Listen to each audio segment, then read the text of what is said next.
As we discuss this, we have to budget for the fact that human language can be squirrely at times.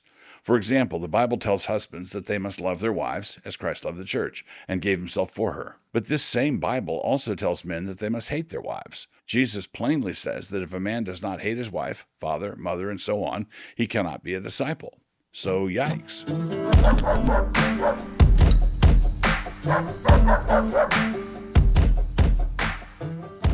Introduction. In a world filled with leftist levelers, one of the central duties of faithful Christians should be to keep everything as uneven as we can. It should be uneven and still truly loving, but it really needs to be truly uneven. As those who love equity, we must despise the flattening imperative that insists on a particular kind of soul-rotting equality. By this, I mean that if you don't love some people more than others, then you don't understand yet what it means to love. Let me begin by stating what I mean by this, and then I will spend a little bit of extra time picking up the pieces, offering definitions as I go. You should love your mother more than you do other people's mothers. You should love your children more than you love the children of another country. You should love your neighbor more than you love your seatmate neighbor on a 3-hour flight. You should love your own country more than you love other people's countries. Otherwise, you become like that line from The Mikado, where a man is described as the idiot who praises with enthusiastic tone every century but this and every country but his own. And so love, to be genuine, must be uneven. This is because all of us are finite, and we have to start somewhere. The distortion. As we shall see in a moment, the Scriptures do summon us to a kind of universal love. However, this truth has been taken and distorted by those who would flatten the world. They say that this means that everyone should be loved and treated the same, and by everybody. The end result of this is that nothing is loved except this rancid ideology, and everything and everyone is equally impoverished and mistreated. If you don't think that this confusion is a real threat, in just a few weeks, millions of your fellow citizens are going to vote for it. If we would be equipped to deal with this, we need to understand in what sense the Bible commands a universal love, and in what sense the Bible demands from us a particular focus in loving. To that end, where does the Bible say? The Bible does teach us that we should love everybody. As my father used to say, Scripture requires us to love our wives, love our neighbors, and love our enemies. And everybody you meet all day long is at least one of those.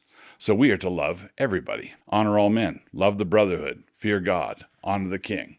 1 Peter 2:17. And then this, love worketh no ill to his neighbor. Therefore love is the fulfilling of the law. Romans 13:10. To love someone is to treat them lawfully from the heart. This must be our disposition, and this must be our intention. We do not get to exclude anyone with our shifts and evasions. We do not get to ask, well, who is my neighbor exactly? This is because your neighbors include those who curse and despitefully use you. But I say unto you, love your enemies, bless them that curse you, do good to them that hate you, and pray for them which despitefully use you and persecute you. Matthew 5:44. And so clearly, if we are to love these people, then no one is outside the pale. We are to love all men. But how does this translate on a practical level? There are billions of neighbors currently alive, and we don't have billions of hours in the day. In what ways must our love be particular and focused? The uneven part. All this said, there is absolutely no expectation in Scripture that we will love everybody at exactly the same levels. It would be disobedience even to attempt it. As we turn to Galatians, pay attention to the key word especially. As we have therefore opportunity, let us do good unto all men, especially unto them who are of the household of faith. Galatians 6:10. How should I love all those people out there in the great wide world? Well, the apostle says that we should do it as we quote-unquote have opportunity. When something arises, when you see the beat-up guy between Jerusalem and Jericho, when you have a chance to do something for a fellow, make sure to do it. But to whom should we make a point of it? To those of the household of faith, to our fellow Christians, especially to them. They should have priority, spiritual priority, emotional priority, financial priority, practical priority. They are at the head of the line. There must be a line, and you must start at one end of it. You are finite, and God has assigned a pattern of triage to you. Your family first, your fellow Christians second, your physical neighbors third, and the random guy with a flat tire fourth. We can see this in numerous places. Another example of this principle is seen in one of the qualifications that Paul sets down for an elder in the church. He is supposed to prioritize his own children before heading off to conduct seminars on the importance of family. It does not matter how good his teaching gifts are. He must make sure everything is in order at home. More than one big-time teacher is headed off to yet another conference to talk about the importance of family, and all his kids usually see of him is the back of his head. One that ruleth well his own house, having his children in subjection with all gravity. For if a man know not how to rule his own house, how shall he take care of the church of God? 1 Timothy 3, 4, and 5. Here Paul is requiring that a man with leadership gifts deploy them in his own family first. Other people's children can wait. We can also see the uneven nature of love in the instructions that Paul gives slave owners in Colossians. Notice that this teaching is given in the context of a master-slave relationship. This is what Paul says. Masters, give unto your servants that which is just and equal, knowing that ye also have a master in heaven. Colossians 4:1. Masters, give your slaves something. What should they give to their slaves? That which is just and equal. In short, Paul has no trouble seeing Christians function within a hierarchical society in a godly and equitable way. These slaves were not at the head of the line, but they were in the line, and they needed to be treated as though they were. Nothing is more apparent than the fact that the universal love required of Christians is not a leveling love. Having established this, there are a few other things to sort out. Relative hatred. As we discuss this, we have to budget for the fact that human language can be squirrely at times. For example, the Bible tells husbands that they must love their wives as Christ loved the church and gave himself for her, Ephesians 5:25. But this same Bible also tells men that they must hate their wives, Luke 14:26. Jesus plainly says that if a man does not hate his wife, father, mother, and so on, he cannot be a disciple. So, yikes. The solution to this problem is found in the parallel passage in Matthew. There Jesus says that whoever loves father or mother more than Christ cannot be a disciple, Matthew 10:37. Putting Matthew and Luke together, we see that Christ requires an absolute allegiance be given to him, one that puts all other loyalties and loves into the shade. This love for Christ, placed alongside a man's love for family, needs to make his love for his family pale in comparison. If we compare them by means of hyperbole, the comparison makes a man's earthly loves look like hatred. While we are on the point, I should make the point that this does not result in anybody getting ripped off. A man who loves his wife more than he does Christ is doing so from his own limited resources, and his love is going to be paltry and limited.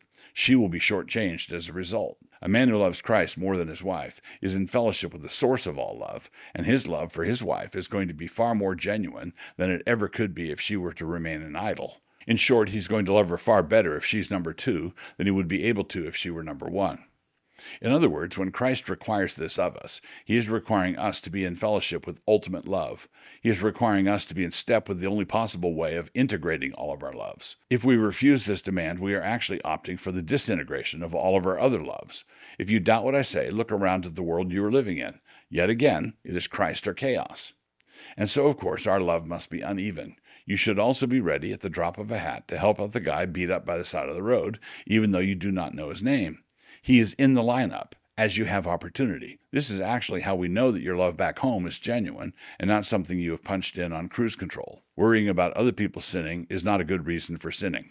Christ requires us to love him above all, and as we examine his word to us, we see that we are to start loving as he would have us love in our immediate proximity. We must learn to love within the radius of our reach. We are to love the people we know more than the people we don't know. And this is an inescapable concept, not whether but which. If we refuse to obey him at this point, then we are going to wind up loving the people we don't know more than the people we know. And that, when translated, means that we don't actually love anybody. But when we disobey God's clear commandments, we always seem to be able to come up with excuses and reasons. In this case, more than a few people are very worried about what might happen when people are taught how to cultivate their particular loves and loyalties. You guessed it, the boogeyman here is white supremacy. In this polarized climate, the problem with arguing, as I've been arguing above, is that some responsible types are afraid of where some unstable sorts might take it. If we agree that we have a certain responsibility to love some people more and other people less, the expressed concern is that somebody is going to come along pretty soon and turn it into an excuse for malice. If I should love some people more, then this means that I should actually learn how to hate the other people. This is actually a very old trick, and some people really do go that way. This does happen. Scripture said to love your neighbor, and the carnal heart of man cooked up an interesting second half of the sentence. Love your neighbor, and, here it comes, hate your enemy. Ye have heard that it hath been said, Thou shalt love thy neighbor, and hate thine enemy. But I say unto you, love your enemies, bless them that curse you, do good to them that hate you, and pray for them which despitefully use you, and persecute you. Matthew 5:43 and 44. So fastidious people are afraid that if we establish from Scripture that we are to love our own people more, this means we should love others less, which turns into a lot less, which then, by the end of the day, turns into hate. The fact that this follows in no conceivable way does not keep some people from worrying about it, and does not keep other people from actually doing it. And so the fastidious people and the venomous people link arms to wander off into the void together. The latter would rather hate than learn how to love properly, and the former would rather avoid hating than to learn how to love properly. The Scripture addresses both of them, and rather bluntly.